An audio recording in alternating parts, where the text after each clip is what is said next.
یہ جو کمپیشن نہیں ہے، اس کے لیے میں پھر آپ کو گارنٹی کرتا ہوں کسی قسم کی ہمارے سے سپورٹ چاہیے. مثلا آپ سمجھتے ہیں اوور ورکڈ ہے کوئی، تو ہم آپ کے لیے اور سٹاف دے سکتے ہیں اس کے لیے، لیکن پلیز سروس دیم پراپرلی. یہ بڑے خاص اللہ کے لوگ ہیں، یہ محنت کش لوگ ہیں جن کے اوپر یہ ملک چل رہا ہے. تو اور پھر یہ جو ہمارے پریزنرز ہیں، کوئی معاشرہ ان کو لاوارث نہیں چھوڑتا. فریولس چیزوں میں پکڑے جاتے ہیں، وہ بیچارے پہلے ہی غریب ہوتے ہیں، وہ جیلوں میں، کوئی پوچھتا ہی نہیں ہے ان کو. تو پلیز اس کے لیے بھی ہم فنڈ پرووائڈ کرنے کے لیے تیار ہیں. ایک سیل بنائیں، وکیل ہوں جو ریگولرلی جا کے پتہ ہو، ہر پریزنرز کا ہمیں پتہ ہو، فیڈ بیک آئے.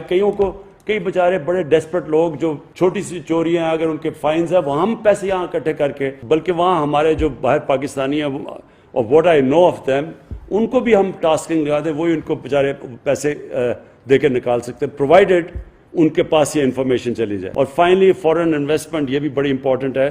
یہ بھی ایویلویٹ کریں کہ کون سے ایمبیسی سے زیادہ پرو ایکٹیو کام ہو رہا ہے، ہمارے پاس انویسٹرز آ رہے ہیں. آپ کو پتہ ہونا چاہیے کہ اس وقت پاکستان ٹیک آف کر رہا ہے، آہستہ آہستہ اللہ کا کرم ہے، ہمارا ملک اوپر جا رہا ہے، روپیہ تکڑا ہو رہا ہے، ہمارا ریزروز بڑھ رہے ہیں.